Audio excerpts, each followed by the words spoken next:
the 20th National Congress of the Chinese Communist Party begins.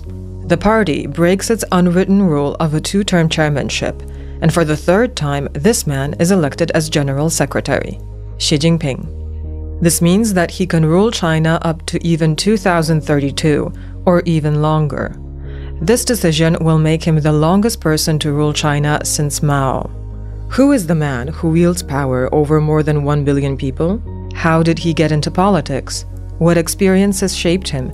And what does he think about the world? We'll answer these and other questions in today's video. It's October 1st, 1949. Chinese Communist leader Mao Zedong proclaims the establishment of the People's Republic of China. A new period in Chinese history begins. It's a symbolic moment. The people who fought alongside Mao consolidate their power. A new elite is emerging that will rule this vast country. And among this elite is this man, Xi Jinping. He is a close collaborator of Mao and has been fighting for power alongside him since the 1930s. Without a doubt, he can be seen as one of the founders of Communist China. Xi Jinping's second wife was Qi Xin, an influential activist of the Chinese Communist Party. From this marriage, they had 4 children, including today's Chinese leader, Xi Jinping. In general, Xi Jinping grew up in luxury. He went to an elite school where only the children of the top elite are allowed. This is the 101st Elementary School in Beijing. There he belonged to the elite. He had the best teachers, had the best food in the cafeteria, and other privileges. After 1963, the Xi family situation changes.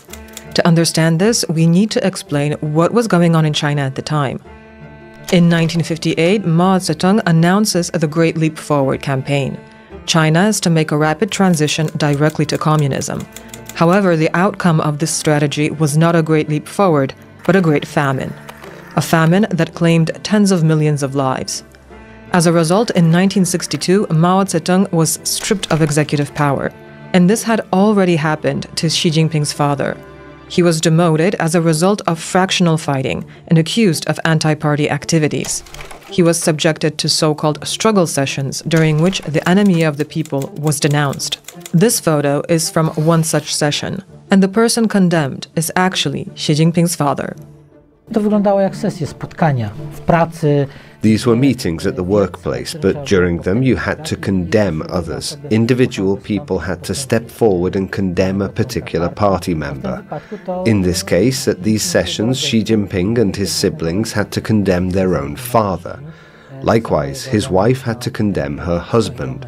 Here she reportedly did not object, but also did not speak out quite actively against her husband, which was later brought up against her, and she was punished during the Cultural Revolution. Even greater upheavals begin soon after. In 1966, the so-called Cultural Revolution begins. In the simplest of terms, it can be described as a great movement launched by Mao, in which radical youth accused the Chinese government of the time of abandoning communist ideas and leading the country towards capitalism. People associated with the revolution wanted a return to Maoist policies. They also fought against any signs of the old order, and as a result of the Cultural Revolution, Mao Zedong was restored to power. However, for many, the Cultural Revolution meant repression. While Xi Jinping's family was among those repressed, their situation could have been much worse. Xi Jinping's father had already been removed from power and punished, so the worst wave of repression associated with the Cultural Revolution bypassed Xi's family. Of course, the family still felt all the worst effects of the Cultural Revolution. The others had been punished before, so they were prepared to some extent for these repressions. And, of course, Xi's family still paid a rather high price. Young Xi Jinping wanted to be part of the ongoing revolution, so he joined the so-called Red Guards. This was a radical communist movement that would lead the revolution. They were responsible for numerous crimes against the so-called enemies of the people. However, in 1967, Chairman Mao decided to crack down on the Red Guards, and a huge number of them were sent to work in the countryside. Among them were Xi Jinping and his family. He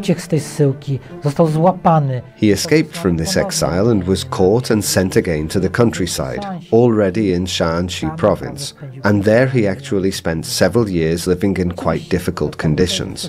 Of course, we have to remember that everyone was living in difficult conditions in China at the time. You can't say that his circumstances were much worse than those of many other people. This is where a family tragedy certainly cast a shadow. His older sister, his half-sister from his father's first marriage, Xi Jinping, committed suicide. It is said that she committed suicide or that she was forced to do so, or something simply happened and she committed suicide. But it was because of the persecution that befell her and the family during the Cultural Revolution. This story is not entirely clear.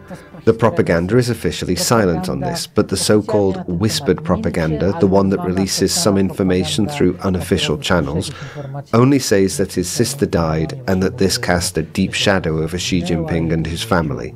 But we don't really know what the relationship between the siblings from the first and second marriages was, whether they were close or not. We don't know whether Xi Jinping actually experienced this very strongly. What we do know is that it looks good these days to say that a general secretary, especially one who seizes more and more power for himself, can say that his family was repressed during the Cultural Revolution. This is a psychological safety valve for many Chinese who tell themselves, well, Xi is tightening the screw, it's getting harder and harder, authoritarianism is making a comeback, but he won't go too far because, after all, he and his family suffered during the Cultural Revolution. I'm not sure this isn't exactly the kind of propaganda element whispered to appease the Chinese. But in fact, we know very little about this and have to rely on second and even third-hand sources, and we cannot be confident in the sources. It is this period, the period of exile and work in the countryside, that is used by propaganda. And in places, it even seems like a hagiography. For example, the propaganda spreads the story of how Xi Jinping got a motorcycle for his work. Xi was said to have decided to sell it to buy tools for the entire village. Another story is about how he carried a 100-kilogram sack of rice on his back for 5 kilometers without switching shoulders. In fact, we don't know which of these stories are true. Some are more probable than others. We know that some are certainly made up, like the one of carrying the bag of rice for many kilometers. But we don't know and don't have the ability to separate truth from fiction. It remains undisputable that the period of exile to the countryside was pivotal in the life of China's current leader.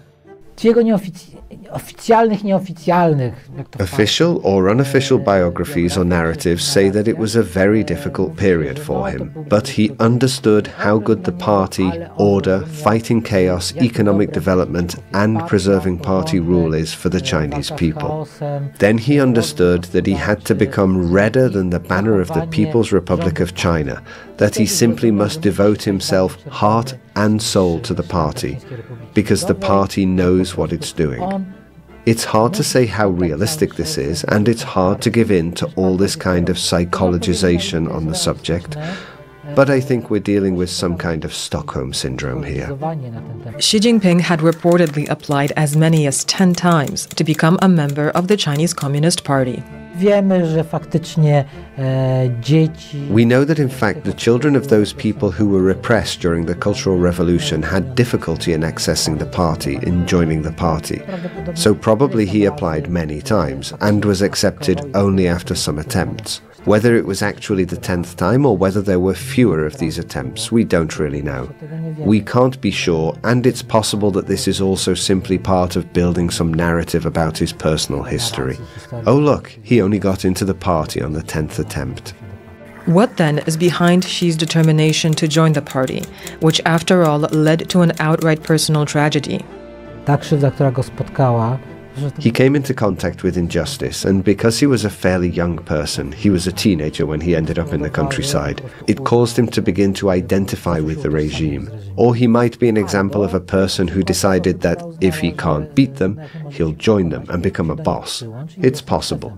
It's also really hard to answer that, but it's a very interesting thread. I suspect, however, that unfortunately we will not resolve it.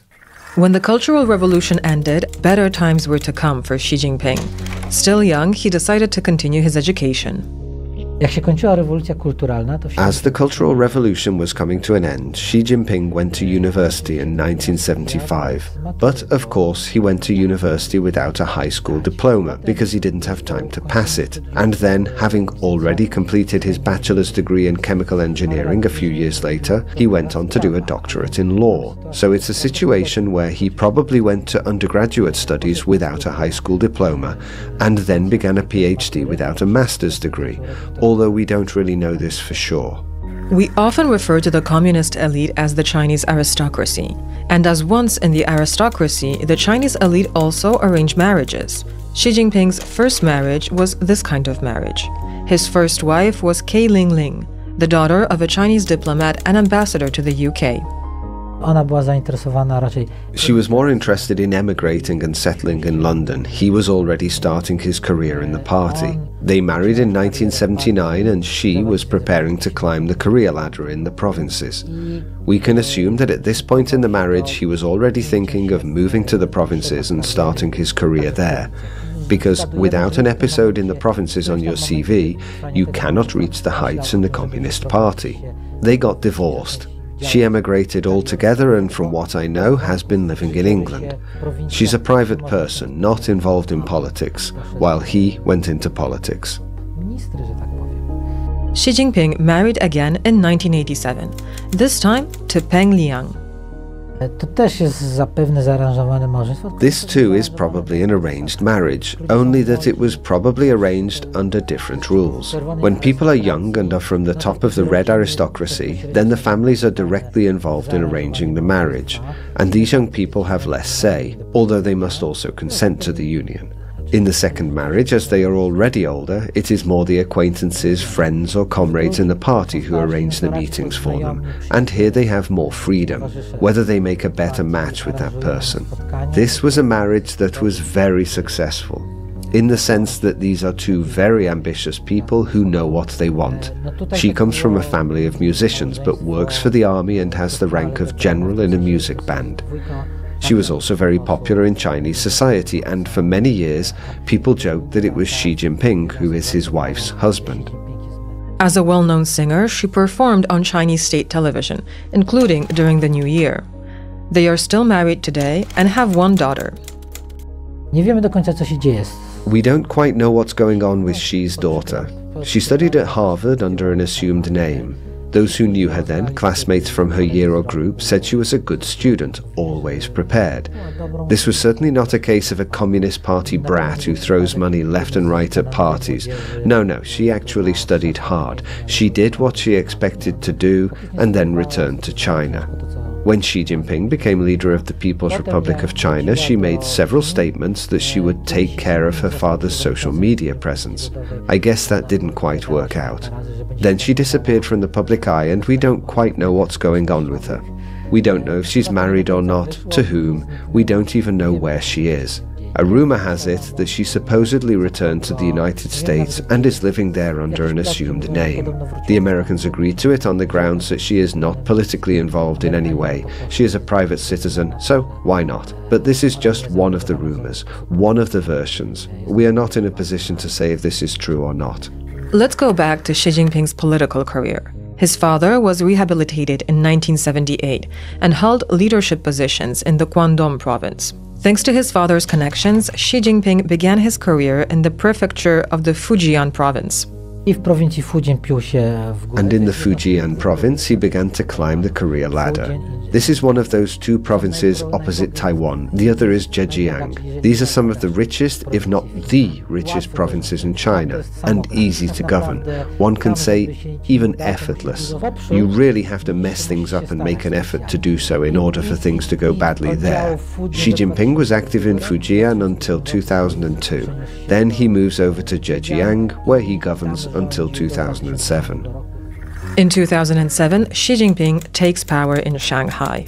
By then, it is clear that he's being groomed to be the next General Secretary of the Chinese Communist Party. But his mother was also crucial in this process. She likely has extensive connections in the ruling elite, or had them at that time. The fact that his father in 1985 directed Xi's career towards these richest provinces, where he could not only easily ascend and in relative safety, but also gain a very large political base, was also significant.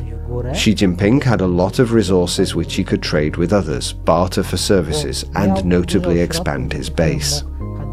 Xi took great care not to be involved in any scandals. Apparently, he told his family, "You can make money, I'll help you make it, but you can't make money in the province I'm working in at any given time." It was an exchange. He would put members of his family, his clan, to make money under the care of someone else from another province, and he in turn would take care of that family. This is the kind of cross-service exchange that secures people in high positions.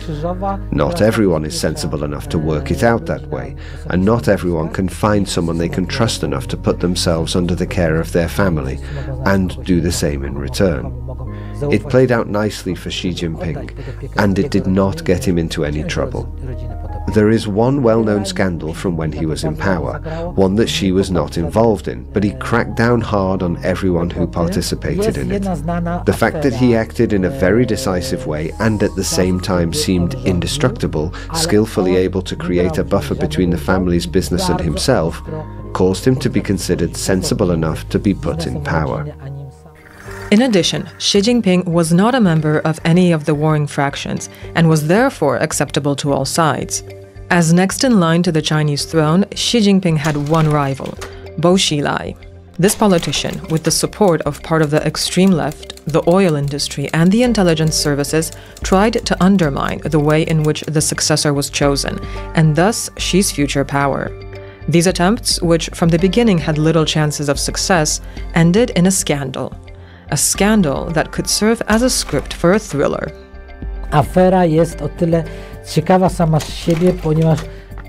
The scandal is interesting in itself because it gave us a glimpse of how party elites function.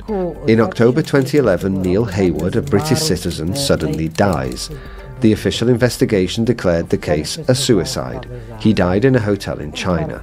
Then, in the spring of 2012, Wang Lijun, that is, the police chief under Bo Xilai, fled to a neighboring province to the city of Chengdu, where there is an American consulate, and asked for asylum.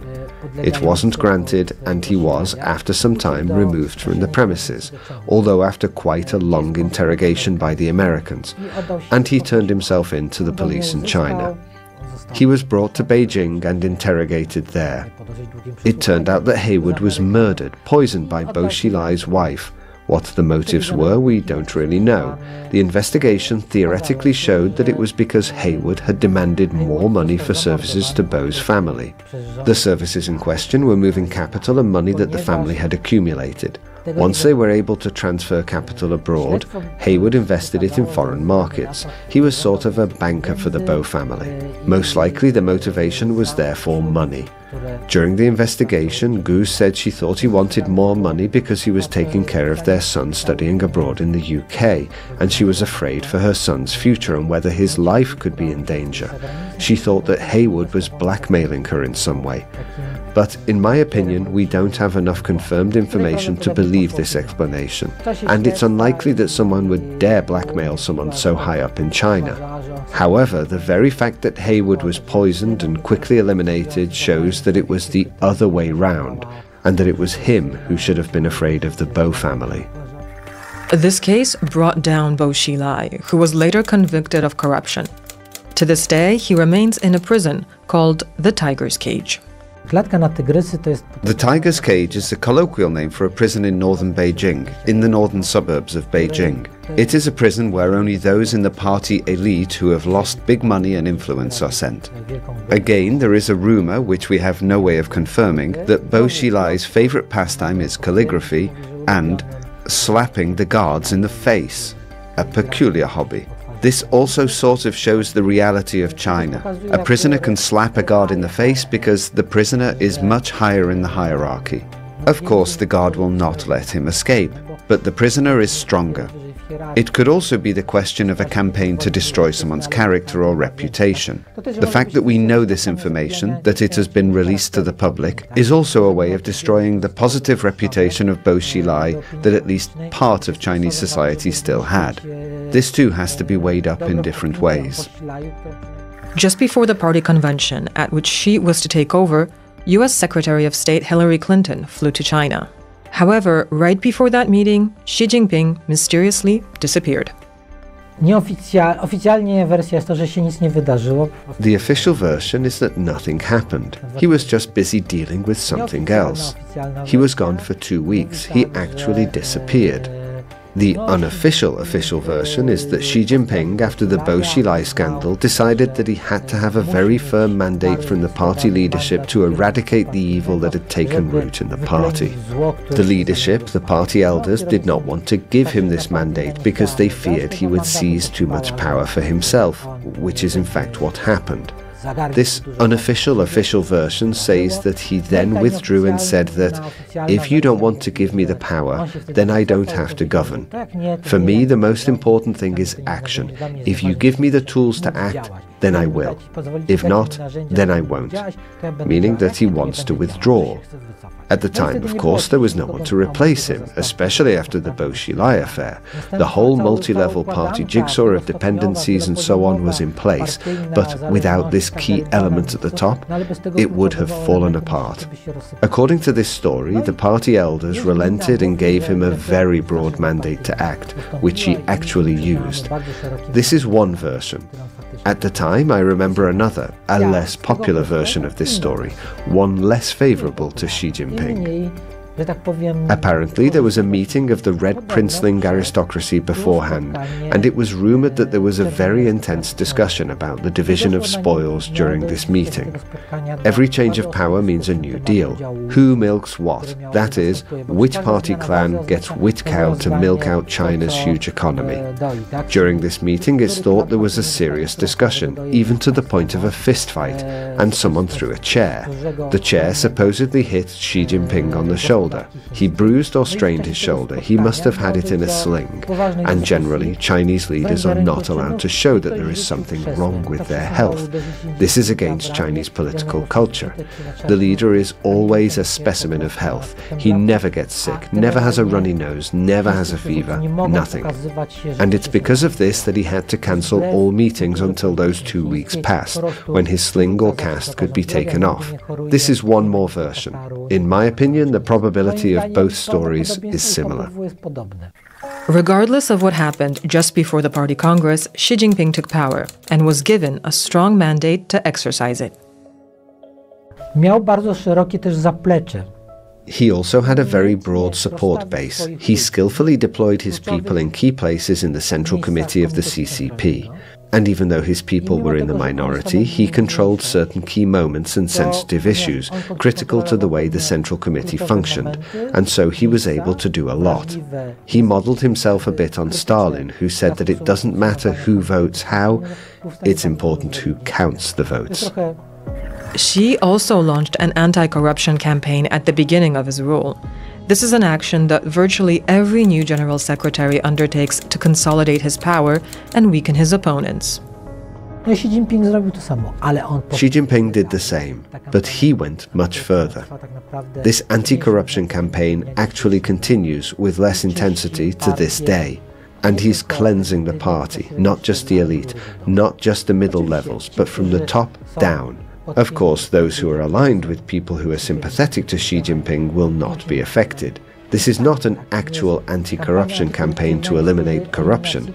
This kind of elimination of corruption serves the purpose of eliminating people who need to be got rid of. Detaining someone and accusing them of party corruption is the equivalent here of giving someone a fine for crossing on a green light. This is something normal and part of the system. Corruption is endemic in this regime. What the party has to do, and does from time to time, is to keep corruption at a certain level that is acceptable, so that it doesn't become dysfunctional for the regime. That's how it works there. Xi Jinping himself and some party members have suits that cost more than several months of their official salary. Now let's turn to Xi Jinping's worldviews. The key thing to understand his view of the world is Marxism-Leninism. He is really a deeply committed Marxist, but a Marxist-Leninist, with the stress on Leninism more than Marxism. This can be seen both in his speeches, which are much better constructed from the point of view of the Marxist narrative or ideology than his opponents. These are not speeches where he just has something to say about Marx, has to refer to Marxist ideology. You can see that this is a deeply thought-through issue. He genuinely refers to Marxist ideology, also to Stalinist ideology.